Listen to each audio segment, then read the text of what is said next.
ವಿದ್ಯಾರ್ಥಿಗಳೇ, ನಾವು ಇವತ್ತಿನ ತರಗತಿಯಲ್ಲಿ ಗಣಿತ ಭಾಗ 2 ಇದರಲ್ಲಿ ತ್ರಿಕೋನಮಿತಿ ಪಾಠದಲ್ಲಿ ಉದಾಹರಣೆ ಸಂಗ್ರಹ 8.2ರಲ್ಲಿ 4ನೆಯ ಲೆಕ್ಕದ ಬಗ್ಗೆ ತಿಳ್ಕೊಳ್ಳುವ. ನಾನು 3 ಲೆಕ್ಕಗಳನ್ನು ಕ್ಲಾಸಿನಲ್ಲಿ ವಿವರಿಸಿದ್ದೀನಿ. ಕಾಸ್ ಥೀಟಾ ಸಮ 35/37, ಸೈನ್ ಥೀಟಾ ಸಮ 11/61, ಟ್ಯಾನ್ ಥೀಟಾ ಸಮ 1. ಇದನ್ನೆಲ್ಲ ಕ್ಲಾಸಿನಲ್ಲಿ ನಾನು ಈ ಸಮಸ್ಯೆಗಳನ್ನು ಬಿಡಿಸಿದ್ದೀನಿ. ಈಗ ಸೈನ್ ಥೀಟಾ ಸಮ ಅರ್ಧ, ಸೈನ್ ಥೀಟಾ ಸಮ 2ನೇ ಒಂದು, ಆಯಿತಾ. ಈಗ ತ್ರಿಕೋನಮಿತಿಯ ನಿತ್ಯ ಸಮಾನತೆ ಏನು ಹೇಳ್ತದೆ? ಸೈನ್ ಸ್ಕ್ವೇರ್ ಥೀಟಾ ಕೂಡಿಸು ಕಾಸ್ ಸ್ಕ್ವೇರ್ ಥೀಟಾ ಸಮ 1 ಅಂತ ಹೇಳ್ತದೆ ಅಲ್ವಾ. ಈಗ ನಾವೀಗ ಇದರಲ್ಲಿ ಏನು ಮಾಡಬೇಕಂದ್ರೆ ಸೈನ್ ಥೀಟದ ಬೆಲೆಯನ್ನು ಅದರಲ್ಲಿ ಈಗ ಅಳವಡಿಸಬೇಕು ನಾವು. ಸೈನ್ ಥೀಟದ ಬೆಲೆ ಎಷ್ಟು? 2ನೇ 1, 2ನೇ 1ರ ವರ್ಗ ಕೂಡಿಸು ಕಾಸ್ ಸ್ಕ್ವೇರ್ ಥೀಟಾ ಸಮ 1. ಆದ್ದರಿಂದ ಈಗ 2ನೇ 1 ಅಂದರೆ ಅದರ ವರ್ಗ ಅಂದರೆ ಎಷ್ಟು? 1ರ ವರ್ಗ 1, 2ರ ವರ್ಗ 4, ಅಂದರೆ 4ನೇ 1 ಕೂಡಿಸು ಕಾಸ್ ಸ್ಕ್ವೇರ್ ಥೀಟಾ ಸಮ 1. ಈಗ ಕಾಸ್ ಸ್ಕ್ವೇರ್ ಥೀಟಾ ಸಮ 1 ಕಳೆ 1, 4ನೇ 1 ಆಗ್ತದೆ, ಆಯಿತಾ. ಕಾಸ್ ಸ್ಕ್ವೇರ್ ಥೀಟಾ ಸಮ ಇದು ನೋಡಿ, ಈಗ ಅಲ್ಲಿ ಇರ್ತದೆ. ಕಾಸ್ ಸ್ಕ್ವೇರ್ ಥೀಟಾ ಸಮ 1 ಕಳೆ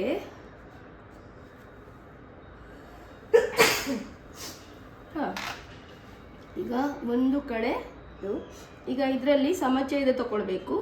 ಆದ್ದರಿಂದ ಕಾಸ್ ಸ್ಕ್ವೇರ್ ಥೀಟಾ ಸಮಛೇದ ತಗೊಂಡ್ರೆ 4 ಕಳೆ 1, ಅಂದರೆ ಇಲ್ಲಿ ಸಹ 1 ಇದೆ ಅಂತ ಇಟ್ಕೊಳ್ಳಿ, 4ರಿಂದ ಗುಣಿಸಬೇಕು. 4 ಕಳೆ 1 ಭಾಗಿಸು 4. ಆದ್ದರಿಂದ ಕಾಸ್ ಸ್ಕ್ವೇರ್ ಥೀಟಾ ಸಮ 4ನೇ 3. ಕಾಸ್ ಸ್ಕ್ವೇರ್ ಥೀಟಾ ಸಮ 4ನೇ 3.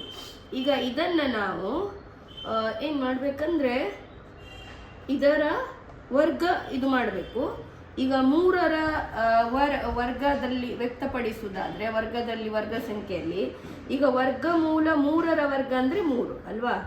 ಅದೇ ರೀತಿಯಲ್ಲಿ 2ರ ವರ್ಗ ಅಂದರೆ 4. ನಾವು ಈ ರೀತಿಯಾಗಿ ಅದನ್ನು ವ್ಯಕ್ತಪಡಿಸ್ತೀವಿ ಗೊತ್ತಾಯ್ತಲ್ಲ. ಈಗ ಇದನ್ನು ಬೇಕಿದ್ರೆ ಹೀಗೆ ಬ್ರ್ಯಾಕೆಟಲ್ಲಿ ಬರೀರಿ. ವರ್ಗಮೂಲ 3ರ ವರ್ಗ ಅಂದರೆ 3, 2ರ ವರ್ಗ ಅಂದರೆ 4. ಈಗ ನಮಗೆ ಕಾಸ್ ಸ್ಕ್ವೇರ್ ಥೀಟಾ ಸಮ ಎಷ್ಟು? ಈಗ ವರ್ಗಮೂಲ 3/2ರ ವರ್ಗ. ಆದ್ದರಿಂದ ನಮಗೆ ಯಾವುದರ ಬೆಲೆ ಬೇಕು? ಕಾಸ್ ಥೀಟದ ಬೆಲೆ ಬೇಕು. ಕಾಸ್ ಥೀಟಾ ಸಮ ಏನಾಗ್ತದೆ? ವರ್ಗಮೂಲ 3/2 ಆಗ್ತದೆ. ಇದರ ವರ್ಗ ಅದೇ 2 ಸರಿ ವರ್ಗ ಇದರಿಂದ ಅದು ಕ್ಯಾನ್ಸಲ್ ಆಗ್ತದೆ. ವರ್ಗಮೂಲ 3/2. ನಾವು ಈಗ ನಮಗೆ ಕಾಸ್ ಥೀಟದ ಬೆಲೆ ನಮಗೆ ದೊರೆತಿದೆ. ಸೈನ್ ಥೀಟಾ ಆಲ್ರೆಡಿ ನಮಗೆ ಕೊಟ್ಟಿದ್ದಾರೆ. ಈಗ ಯಾವುದರ ಬೆಲೆ ಕಂಡುಹಿಡಿಬೇಕು? ಟ್ಯಾನ್ ಥೀಟದ ಬೆಲೆಯನ್ನು ಕಂಡುಹಿಡಬೇಕು. ಆದ್ದರಿಂದ ಈಗ ಟ್ಯಾನ್ ಥೀಟಾ ನಿತ್ಯ ಸಮಾನತೆ ಏನಿದೆ ವಿದ್ಯಾರ್ಥಿಗಳೇ? ಸೈನ್ ಥೀಟಾ ಭಾಗಿಸು ಕಾಸ್ ಥೀಟಾ ಇದೆ ಅಲ್ವಾ. ಟ್ಯಾನ್ ಥೀಟದ ನಿತ್ಯ ಸಮಾನತೆ. ಸೈನ್ ಥೀಟದ ಬೆಲೆ ಗೊತ್ತುಂಟು ನಮಗೆ ಎಷ್ಟು? 2ನೇ 1. ಕಾಸ್ ಥೀಟದ ಬೆಲೆ ಗೊತ್ತುಂಟು ಎಷ್ಟು? 3 ವರ್ಗಮೂಲ 3/2. ಇದನ್ನೀಗ ನಾನು ವ್ಯುತ್ಕ್ರಮ ರೂಪದಲ್ಲಿ ಬರಿತೀನಿ. ಆದ್ದರಿಂದ ಈಗ ಟ್ಯಾನ್ ಥೀಟಾ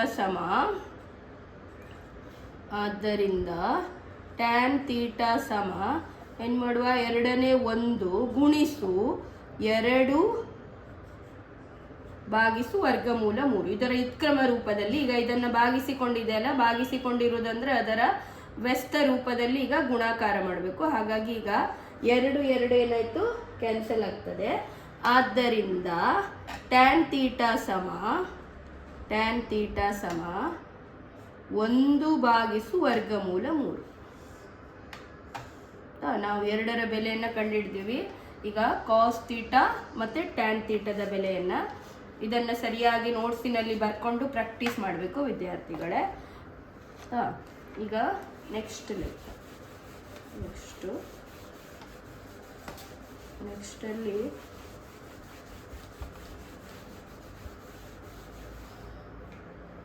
ನೆಕ್ಸ್ಟಲ್ಲಿ ಈಗ ಐದನೇ ಲೆಕ್ಕ ನಿಮಗೆ ಹೋಮ್ವರ್ಕ್ ಇದೆ, ಅದೇ ರೀತಿ ಮಾಡಬೇಕು. ಕಾಸ್ ಥೀಟಾ ತಗೊಂಡು ನಿತ್ಯ ಸಮಾನತೆ ತಗೊಂಡು ಅದೇ ರೀತಿಯಲ್ಲೇ ಇದೆ ಆಯ್ತಾ. ಹಾಗಾಗಿ ಅದು ನಿಮಗೆ ಹೋಮ್ವರ್ಕ್ ಇದೆ. ಐದನೇ ಲೆಕ್ಕ ಯಾರಿಗೆ ಅರ್ಥ ಆಗಲಿಲ್ಲ ಆಮೇಲೆ ನಾನು ಇದರಿಂದ ಹಾಕ್ತೀನಿ ಇದಿಷ್ಟಿಂದ. ಈಗ ನೆಕ್ಸ್ಟ್ ಟ್ಯಾನ್ ಥೀಟಾ ಸಮ ಆರನೇ ಲೆಕ್ಕ. ಈಗ 1ರಲ್ಲಿ 6ನೇ ಲೆಕ್ಕ. ಟ್ಯಾನ್ ಥೀಟಾ ಸಮ 21/20. 21/20 ಟ್ಯಾನ್ ಥೀಟಾ ಸಮ. ಈಗ ಟ್ಯಾನ್ ಥೀಟಾದ ನಿತ್ಯ ಸಮಾನತೆ ಏನು ವಿದ್ಯಾರ್ಥಿಗಳೇ? ಆದ್ದರಿಂದ ಟ್ಯಾನ್ ಥೀಟಾ ಸಮ ಸೈನ್ ಥೀಟಾ ಭಾಗಿಸು ಕಾಸ್ ಥೀಟಾ. ಸೈನ್ ಥೀಟಾ ಭಾಗಿಸು ಕಾಸ್ ಥೀಟಾ.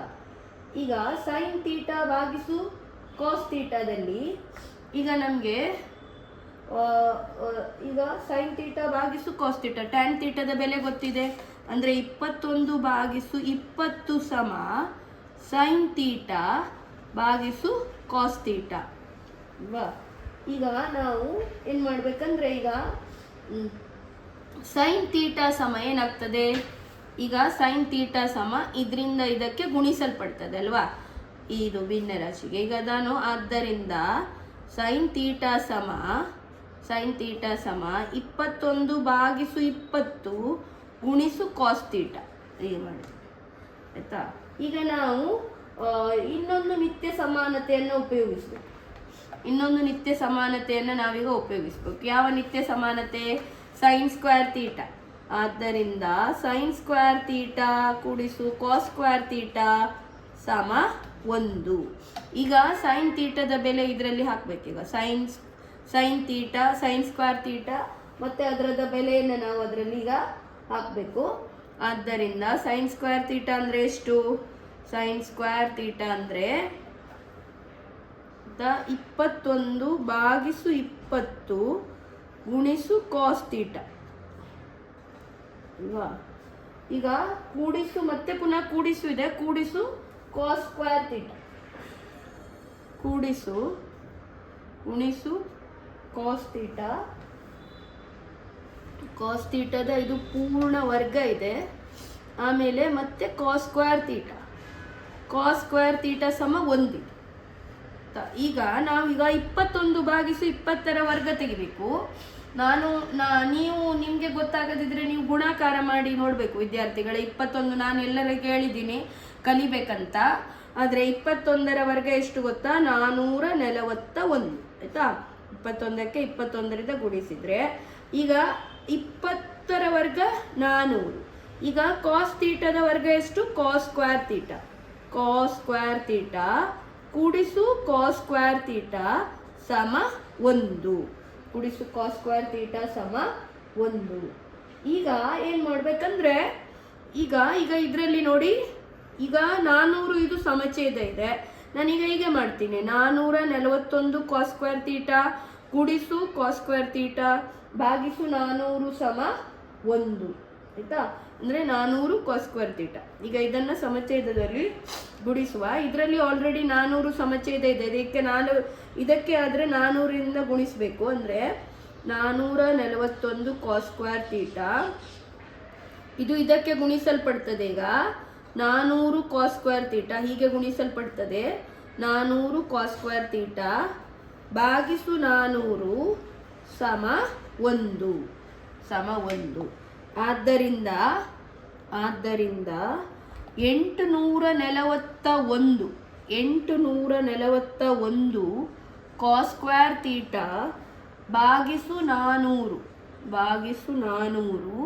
ಸಮ ಎಷ್ಟು? ಸಮ 1 ಅಲ್ವಾ, ಸಮ 1. ಈಗ ಕಾಸ್ ಸ್ಕ್ವೇರ್ ಥೀಟಾ ಸಮ ಏನಾಗ್ತದೆ ಈಗ?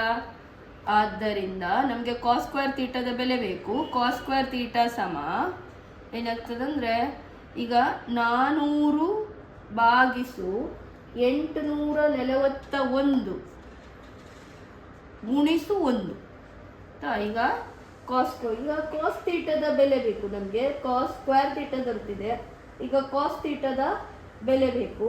ಕಾಸ್ ಥೀಟಾದ ಬೆಲೆ ಬೇಕಿದ್ರೆ ಏನು ಮಾಡಬೇಕು, ಇದರದ್ದು ವರ್ಗಮೂಲ ತೆಗಿಬೇಕು, ಇದರದ್ದು ಅಲ್ವಾ. ಇದರದ್ದೀಗ ನಾವು ವರ್ಗಮೂಲ ತೆಗಿಬೇಕು. ಆದ್ದರಿಂದ ಕಾಸ್ ಥೀಟಾ ಸಮ ವರ್ಗಮೂಲ, ಇದಕ್ಕೆ 1ರಿಂದ ಗುಣಿಸಿದರೆ ಒಂದೇ, 400/841. ಈಗ 400ರ ವರ್ಗಮೂಲ 20. ಈಗ 841ರ ವರ್ಗಮೂಲ ನಾವೀಗ ಕಂಡುಹಿಡಬೇಕು. ಈಗ ವರ್ಗಮೂಲ ಭಾಗಾಕಾರ ಪದ್ಧತಿಯಲ್ಲಿ ಸಹ ನೀವು 8ನೇ ತರಗತಿಯಲ್ಲಿ ಕಲ್ತಿರ್ಬೋದು. ಭಾಗಾಕಾರ ಪದ್ಧತಿಯಲ್ಲಿ ವರ್ಗಮೂಲವನ್ನು ಕಂಡುಹಿಡಿಯುವ ರೀತಿ. ಸಪೋಸ್ ಈಗ ಇಲ್ಲಿ 841 ಇದೆ. ಈಗ ಹೀಗೆ ಇದನ್ನು 2 ಮತ್ತು ಹೀಗೆ ಗುಂಪು ಮಾಡಬೇಕಲ್ವಾ. ಈಗ ಇದರಲ್ಲಿ ವರ್ಗ ಸಂಖ್ಯೆ ಹತ್ತಿರ ಇರುವುದು. ಈಗ 2 2ಲಿ ಎಷ್ಟು, 4. ಈಗ ಇದರಲ್ಲಿ ಕಳೆದ್ರೆ ಎಷ್ಟು ಉಳಿತು, 4 ಉಳಿತು. ಈಗ ಈ 2 ಗುಂಪನ್ನು ಈಗ ಇಲ್ಲಿ ತರಬೇಕು.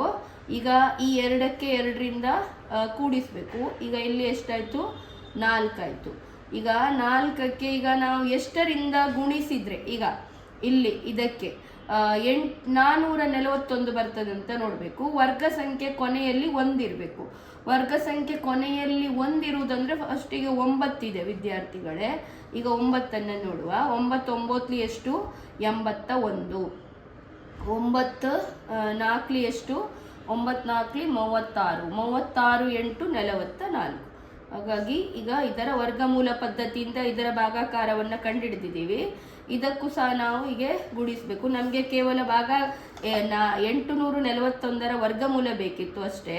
ಈಗ ನಾವು ಇದರ ವರ್ಗಮೂಲವನ್ನು ಏನು ಮಾಡಬೇಕಂದ್ರೆ, ಈಗ 841ರ ವರ್ಗಮೂಲ ಎಷ್ಟು, 29. 400ರ ವರ್ಗಮೂಲ ಗೊತ್ತಿದೆ ನಿಮಗೆ, 20 ಅಂತ. ಈಗ ಇದನ್ನು 29 ಕಾಸ್ ಥೀಟಾ ಸಮ. ಹಾಗಾದರೆ ಕಾಸ್ ಥೀಟಾದ ಬೆಲೆ ಎಷ್ಟು, 20/29 ಅಥವಾ 29ನೇ 20 ಅಲ್ವಾ. ಹಾಗಾಗಿ ಈಗ ಸೈನ್ ಥೀಟಾ, ಈಗ ನಾವೀಗ ನಮಗೆ ಟ್ಯಾನ್ ಥೀಟಾ ಕೊಟ್ಟಿದ್ದಾರೆ. ನಾವು ಇನ್ನೊಂದು ಇದನ್ನು ಕಂಡುಹಿಡಿಬೇಕು. ಯಾವುದನ್ನು ಕಂಡುಹಿಡಿಬೇಕು, ಈಗ ಸೈನ್ ಥೀಟಾವನ್ನು ಕಂಡುಹಿಡಿಬೇಕು. ಈಗ ನಾವು ಯಾವುದನ್ನು ತಗೊಂಡು ಸೈನ್ ಥೀಟಾ ಕಂಡುಹಿಡಿಯುವ, ಈಗ ನಮಗೆ ಈ ಇದರಲ್ಲಿ ಸೈನ್ ಥೀಟಾವನ್ನು ಕಂಡುಹಿಡಿಬೋದು ಅಲ್ವಾ. ಇಲ್ಲಿ ನೋಡಿ, ಇದು ಸಮೀಕರಣ 1ರಲ್ಲಿ, ಇದು ಸಮೀಕರಣ 1 ಇದೆಯಲ್ಲ, ಇದರಲ್ಲಿ ನಾವೀಗ ಸೈನ್ ಥೀಟಾವನ್ನು ಕಂಡುಹಿಡಿಬೋದು ಅಲ್ವಾ. ಈಗ ಸೈನ್ ಥೀಟಾ ಸಮ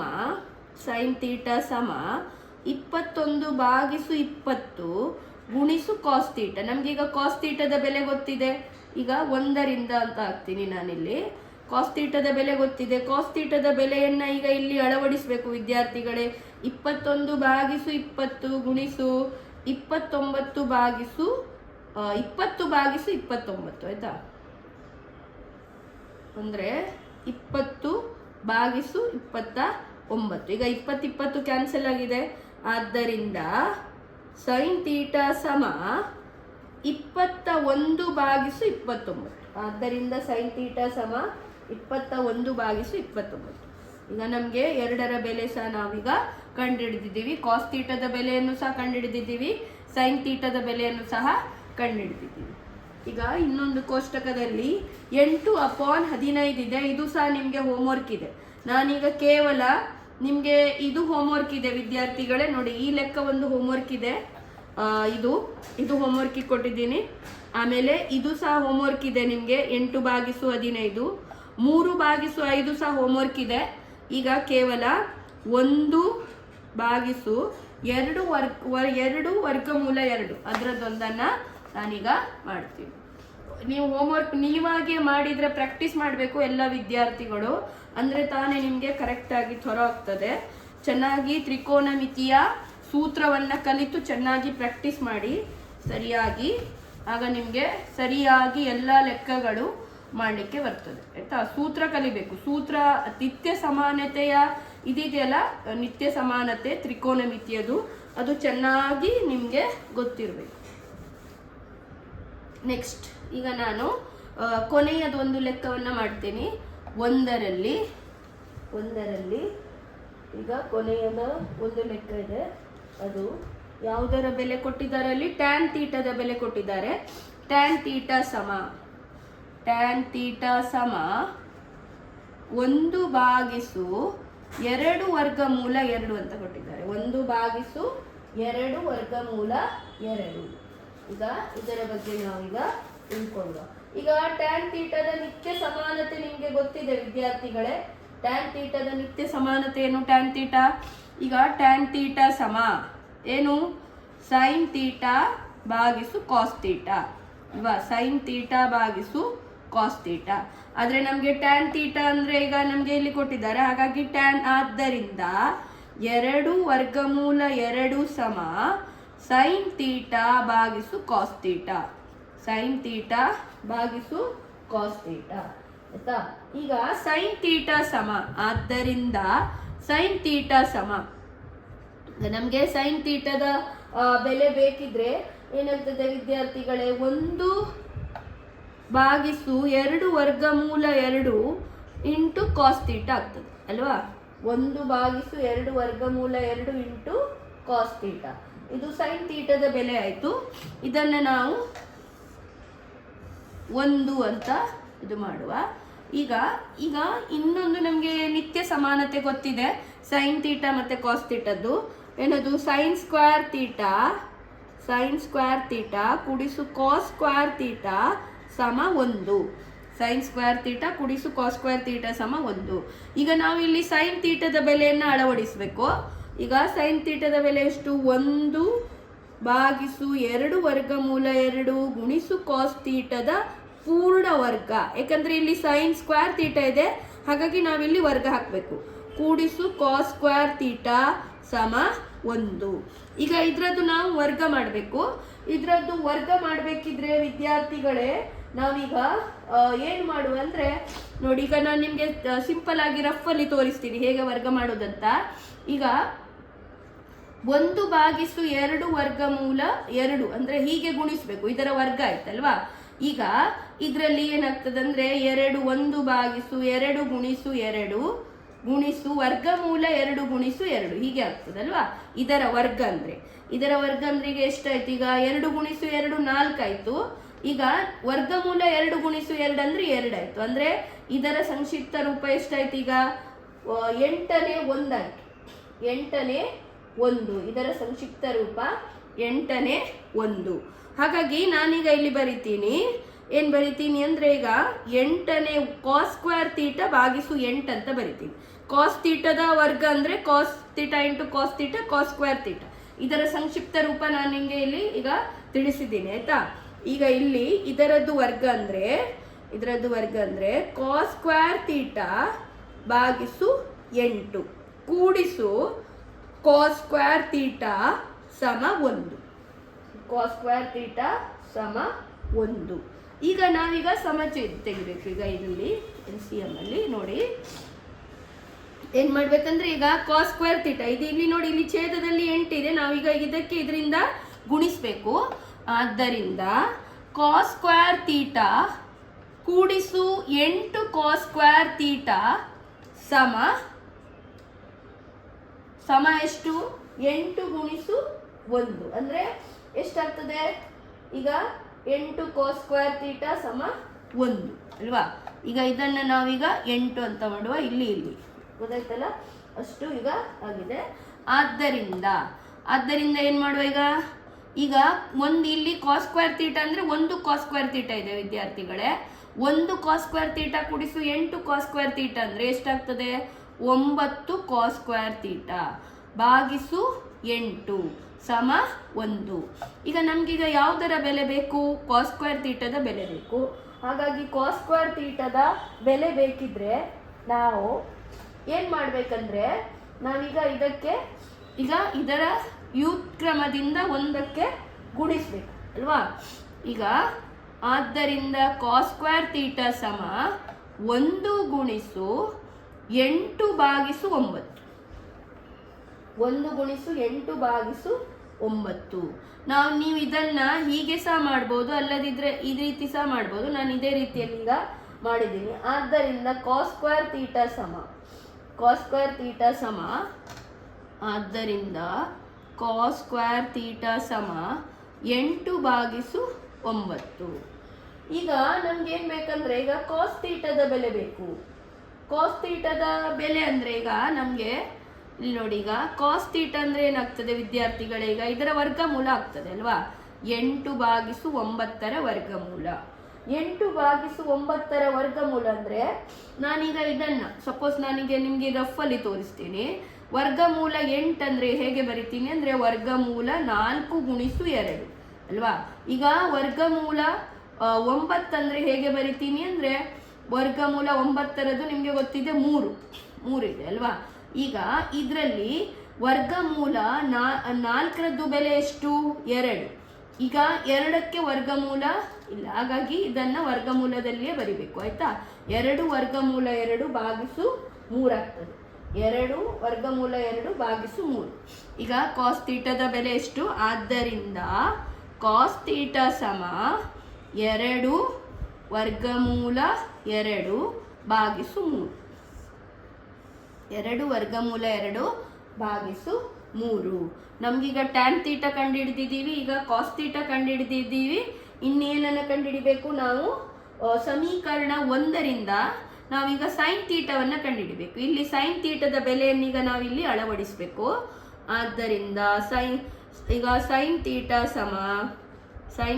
ಸಮ 1 ಭಾಗಿಸು 2 ವರ್ಗಮೂಲ 2 ಗುಣಿಸು 2 ವರ್ಗಮೂಲ 2 ಭಾಗಿಸು 3. ಈಗ 2 ವರ್ಗಮೂಲ 2 ಭಾಗಿಸು 3. ಈಗ ಇದರಲ್ಲಿ ಸಮೀಕರಣ 1ರಿಂದ ಅಂತ ಬರಿತೀನಿ. ಸಮೀಕರಣ 1ರಿಂದ ಆಯ್ತಾ. ಈಗ ಸಮೀಕರಣ 1ರಿಂದ ಅಂದರೆ ಆದ್ದರಿಂದ ಸೈನ್ ಥೀಟಾ ಸಮ 3/1. ಸೈನ್ ಥೀಟಾ ಸಮ 3/1. ಈಗ ನಾವು ಎಲ್ಲ ನಿತ್ಯ ಸಮಾನತೆಯ ಬೆಲೆಯನ್ನು ಕಂಡುಹಿಡಿದಿದ್ದೀವಿ. ಈಗ ಇಲ್ಲಿಗೆ ಈ ಕೋಷ್ಟಕದ ಲೆಕ್ಕ ಈಗ ನಾವು ಎಲ್ಲವನ್ನ ಮಾಡಿದ್ದೀವಿ. 3 ಲೆಕ್ಕ ನಿಮಗೆ ಮನೆಗೆಲಸ ಇದೆ, ಹೋಮ್ವರ್ಕ್ ಇದೆ. ಎಲ್ಲ ವಿದ್ಯಾರ್ಥಿಗಳು ಕಂಪಲ್ಸರಿ ಅದನ್ನು ಮಾಡಲೇಬೇಕು, ಪ್ರಾಕ್ಟೀಸ್ ಮಾಡಬೇಕು. ಈಗ ನೆಕ್ಸ್ಟ್ ಲೆಕ್ಕದಲ್ಲಿ